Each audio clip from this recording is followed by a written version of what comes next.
Benci yang ketika dia benci kepada seseorang yang sedang jahat, itu akan bermaksud mengandung kebencian, itu mengandung kebencian yang berunsur dendam. Kenapa?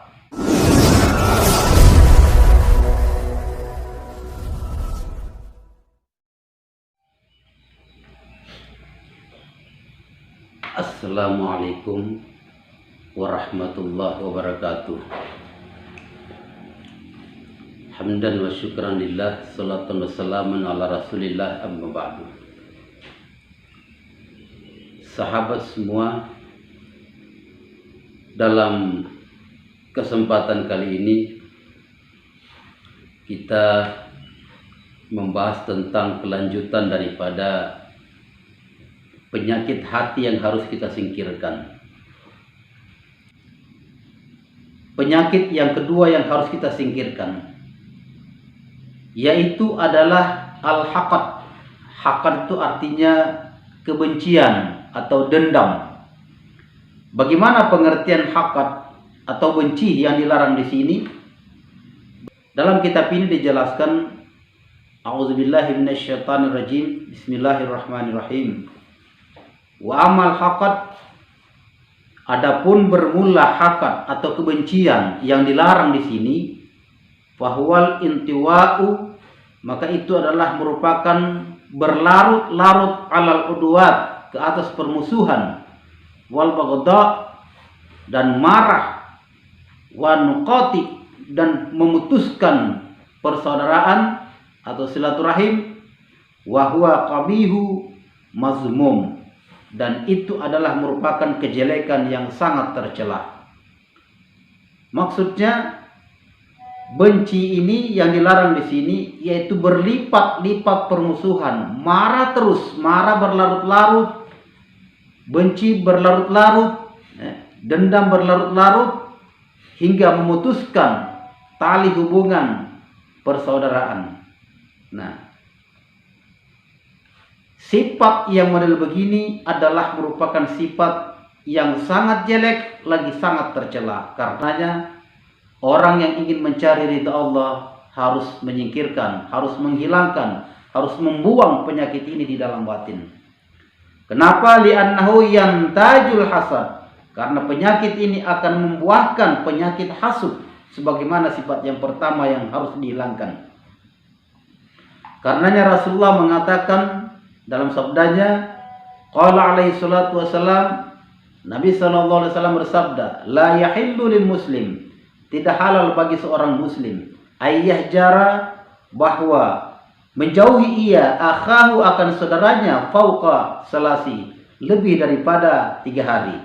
Faman hajara akhahu, barang siapa yang melakukan demikian, fauqa salasi, lebih daripada 3 hari, famata dakhalan nar, lalu ia mati, maka dia pasti masuk neraka. Rawahu Abu Daud. Hadis ini diriwayatkan oleh Abu Daud. Jadi dalam hadis ini dijelaskan bahwasanya kita dilarang untuk bermusuhan melebihi daripada 3 hari. Barang siapa bermusuhan melebihi daripada 3 hari, kata Rasulullah, lalu ia mati, maka masuk ke dalam neraka. Artinya kalau ada kesalahpahaman, ada cekcok, ada persoalan, usahakan diselesaikan sebelum lewat daripada 3 hari. Harus damai, jangan berlarut membenci. Apabila kita membenci melebihi daripada 3 hari, berdasarkan hadis ini, maka dianggap dosa yang mengarahkan dia akan masuk ke dalam neraka. Berusahalah kita untuk bersabar. Memang untuk memaafkan seseorang sangat sulit sekali. Memaafkan seseorang itu sangat sukar sekali. Tapi ketika kita bayangkan seberat-berat kita memaafkan seseorang, tapi lebih berat kita menghadapi neraka yang diperuntukkan, yang akan diberikan kepada orang yang tidak mau memaafkan saudaranya.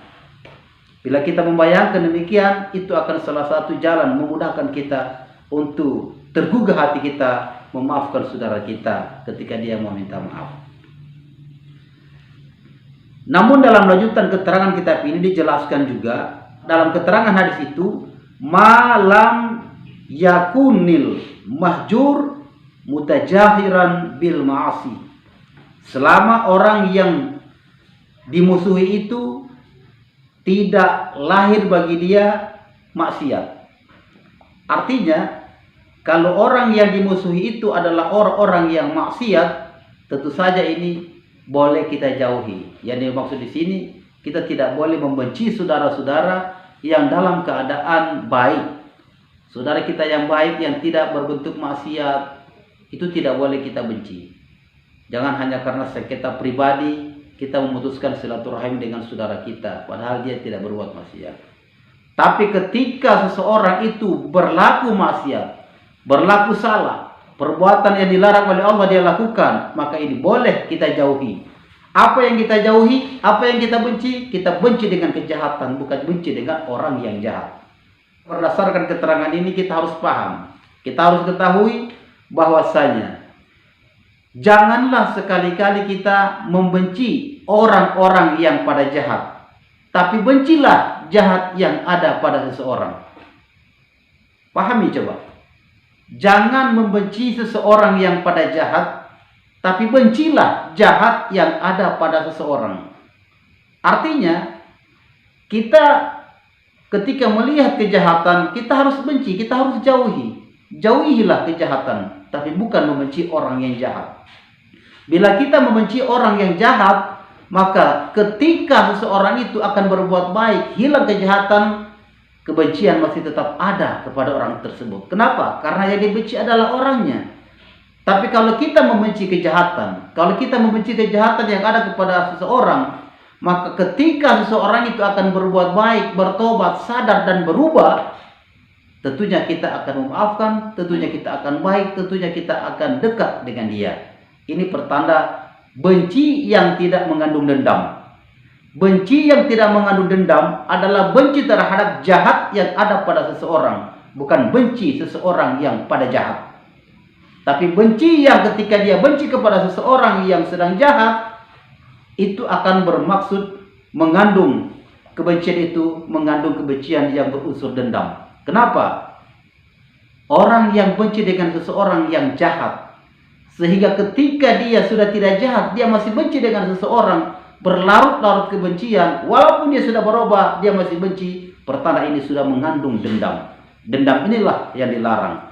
Kebencian yang berlarut-larut ini dilarang oleh Rasulullah SAW, dilarang dalam ajaran Islam.